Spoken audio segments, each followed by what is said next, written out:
Hey guys, welcome back to another episode of Movies and Margaritas. My name is Bill, and in this episode we're going to be talking about the 1942 romance comedy, I Married a Witch. Directed by Renee Clair and is a part of the Criterion collection, and stars Frederick March as Wallace Woolley and Veronica Lake as Jennifer. Now before I begin talking about the movie itself, how does the picture look on this release?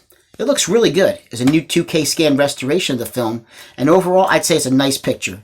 Yes, there are a few scenes that have a little bit of dirt and grime on the negative, but overall, nice picture quality with this release. Now, as far as the special features go, I can't say the same about that. This has all it pretty much has is an older audio interview with director Renee Clair and an original film trailer. Luckily, we get the booklet. And with any Criterion release, we know we get a nice sized booklet, and we know we get information about the film.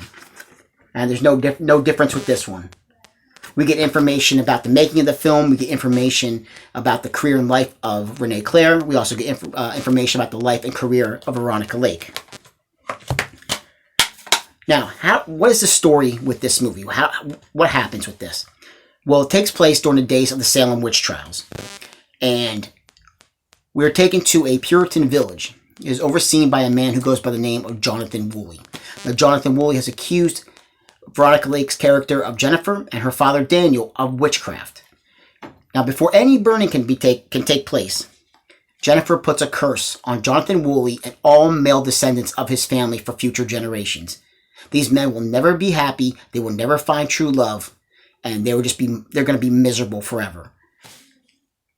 But once all that takes place and the curse is in place, and they are burned, the ashes of both Jennifer and Daniel are buried under a tree that the Puritans feel that will keep the evil spirits of both of them locked away forever, never to harm anyone again. The next few scenes of the movie show the generations of Woolley men. You know, their marriages are failing. It's just generation after generation after generation. It's not working out for these guys. Which finally brings us to our main man of the movie, Frederick March, who is very, very funny in this movie. And his character is Wallace Woolley, who is I believe he's running for governor. And he is about to be married as well to a woman by the name of Estelle, who's played by Susan Hayward. Now, the woman he's about to marry, her father is also not so much a campaign manager, but he just has a lot of political influence. If he says that somebody's going to win office, this guy is right 99.9% of the time. So not only is he backing Wallace Woolley, but this man's daughter is also marrying Wallace Woolley.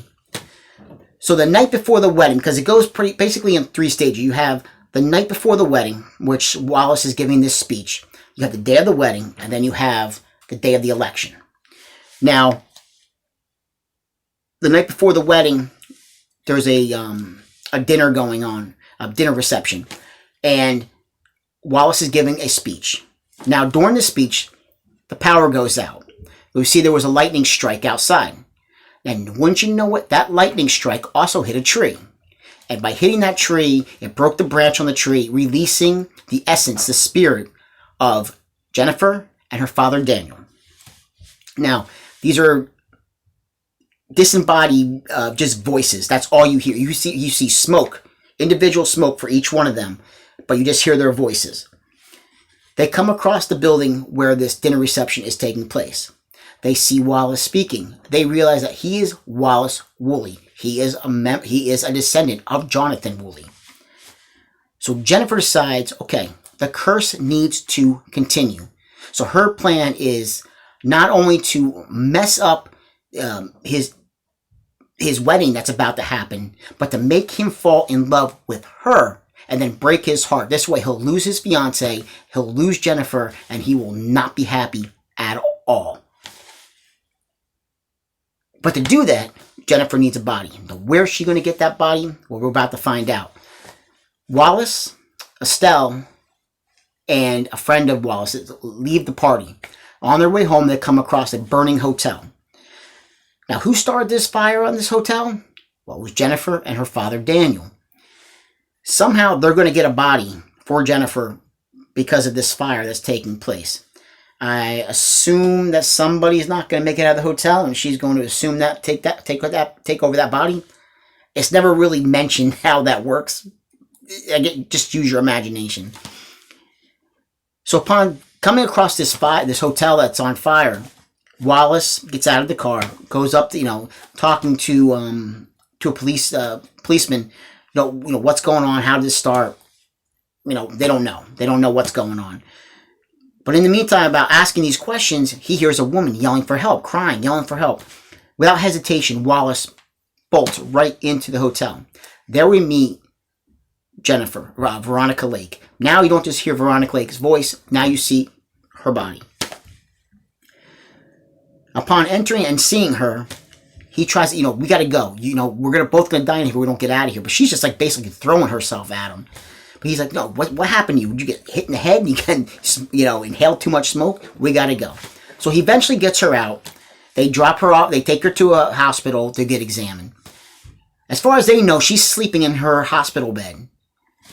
Or is she? Because we see a broom wiggle its way across the floor of the hospital, knocking on Veronica's door. Obviously, she's going to fly right on out of there. Now, Wallace gets home, and before he gets home, he goes to give Estelle, his fiancée, a kiss goodnight. Now, Estelle, I don't know if I just mentioned before, but Estelle, she's not a very nice woman. Whether or not her father has put her up to this marriage, or whether or not she truly loves Wallace, or she's just, it just seems like there's a little bit more to it than what they really, say in the movie. The only thing you can really get from it is that she's just not very nice. She's not nice to Wallace. She wants everything that way, her way, and that's final. So, and you kind of see it in this one scene because she drops him off, she's going to drive away, and he goes to give her a kiss, and she just turns her head sideways, and give me a kiss on the cheek. You smell like smoke. Don't touch me. Don't, and so she's just not very nice at all. Now, upon entering his house, Wallace sees that, guess who's there? Jennifer's there, sitting in a chair, and he's like, how did you get here? What are you doing in my home? It just, some funny scenes, between the two of them right there. But again, this goes on for a while, on and on and on, with her just trying to throw herself at him. And we finally get to a part where her plan is to make a love potion with the help of her father. Her father's going to help her. Her father still has not found a body yet. But they're going to make a love potion. And the love potion, it's just going to be like, it's going to taste like water. It's going to be just water. So there's no taste to it. And she's going to give it to Wallace, and he's going to fall madly in love with her. And then she'll break his heart. So as she tries to get him to drink this water, she's sitting in a chair. Veronica's sitting in a chair.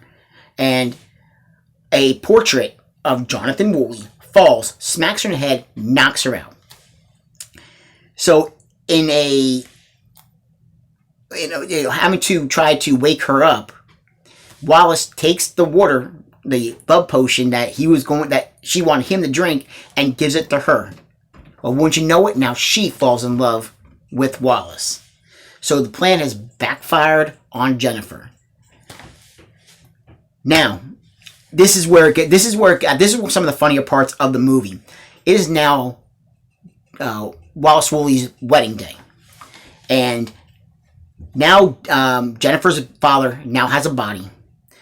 The two of them crash the wedding. Basically, they bust through the door. There's wind flying all over the room. There's Estelle, Susan Hayward, she is just upset. Not so much about everything just flying, but she's more worried, my hair is getting messed up, my dress is getting messed, not even concerned about Wallace or anything like that. She's more, concerned about herself, about her wedding day being ruined. And we get to the, you go back and now you see Jennifer. Now Jennifer's trying to convince her father. She's like, no, I love him. And he's like, because you love him because you drank the potion. She's like, no, I love him. So he's, so her father is not, he's not happy. He's not happy one bit about her being in love with Wallace. This is not what a witch is supposed to do. This is not good. So there's just a lot of funny. See, her father is basically, he's a drunk. Every time when he just smoke, he lands in these bottles of whiskey, and he starts singing this song about being drunk, about being sober the next day and stuff. It's just, it's crazy. It's a lot of fun. It's just funny stuff in this movie. What's also interesting about this movie is the fact that Veronica Lake, she was only 4'11". She was very tiny, very pretty girl, but she was very small and very young, only 19 years old. Frederick March in the making of this movie, he was 45 years old. So I don't know if it was a common thing during that time when movies were made to have a younger actress and an older actor, because even in The Uninvited, Gail Russell, who played Stella, she was only 19, 20 years old, and Ray Milland was a lot older in that movie. So it might have been a more of a commonplace during movies that were made in that time. But I just found that interesting information about that, because you couldn't tell. Seeing them side by side, you would never be able to tell if she was really that tiny, if she was really that small. And but back to the movie, you see there's things just keep spiraling and spiraling. And once the wedding is calmed down, Estelle actually walks in. Veronica had grabbed, or Jennifer, Veronica Lake's character, Jennifer, grabs Wallace, gives him a kiss, and in walks Estelle and sees this. So the wedding's off at this point. Like, that's it. But at that point also, Wallace, he falls for Jennifer. He's in love with her. So they take off. The Estelle's father, who's backing Wallace, he's like, you know what? I'm not backing you anymore. You're never gonna any kind of political office ever again. You're done. You're washed up. I want to make sure of it. So, but while he doesn't care, he takes Jennifer. They take off. They wind up actually getting married. Now, I don't want to spoil it too much more about the movie from there, because there's a few things that happen. No twists and turns or anything like that. But I just want to give a little bit of an overview of what happens in the movie leading up to certain things, because again, I would like people to check this one out. I'm not sure. It might actually be streaming on some streaming services. I'm not quite sure. But if not, you can probably pick it up. It's fairly inexpensive. I think I only paid like $17 for this, which is not a bad price at all. Now, would I say that this was... Would I say this is as good as, say, like The Uninvited? I know I always keep going back to that one because I really, really like that movie a lot. But this one, it's good. I don't think it's as good as that one. But it's still very solid. Definitely worth a watch. It's only like an hour and 17 minutes, so it's a quick watch, and it's enjoyable for the duration of that time. Other than that, let me see what else can I say about this movie. I think the performances were done very well. Frederick March, he's very good as Wallace Woolley. For Veronica Lake as Jennifer, when she's on screen, she commands it. She takes over. It is like that. She's a small woman, but she got a big presence. She takes over. But the two of them. Now here's another thing that I found out about this movie is the two of them could not stand one another. Offset could not stand one another. Frederick March found that she felt that she was really immature, didn't take acting seriously, and they couldn't stand one another. But I'm telling you, you couldn't. But if that's what helped make this movie work, then by all means, it works, because obviously, and I've found that I've read about that in quite a few movies that I've checked out over the years. I've heard how the actor and actress did not get along, but actually made the chemistry on screen that much better, and I think that works in this one. I had also heard, I don't know how true this is, but I had also heard that this was a precursor. People got the idea who made Bewitched. That this, an idea from this movie actually led into that series being made. So, again, whether or not that's true, I could definitely see that being a possibility, because there are certain things that definitely fall into line where somebody can take this idea and maybe expand it and make it into that TV series. But overall, I Married a Witch, a fun movie. It was, I was just thinking I was trying to find something to watch last night, and I saw this sitting there on the shelf, and I was like, you know what? I'm going to check it out. I want to see, after I've been trying to really get into these Criterion releases. I don't have a whole lot of Criterion releases. I'm just starting off with that kind of, with that boutique label.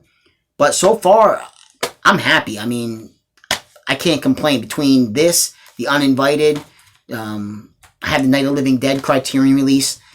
So I'm happy with the ones that I've, as far as I'm concerned, I'm 3 for 3 on the ones that I've watched so far.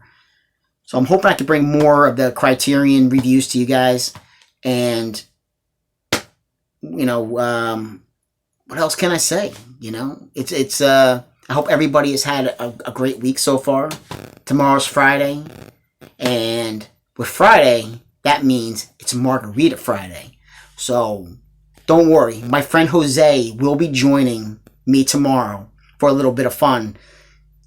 Hey, it's 5 o'clock somewhere. That's how I look at it. But anyway, guys, this is I Married a Witch from the Criterion Collection. Check it out. You're not going to be disappointed. I give it a high recommendation. I enjoyed it a lot. So guys, until I talk to you tomorrow, have a good night. Take care. And get those margarita glasses ready, because we're going to have some fun tomorrow.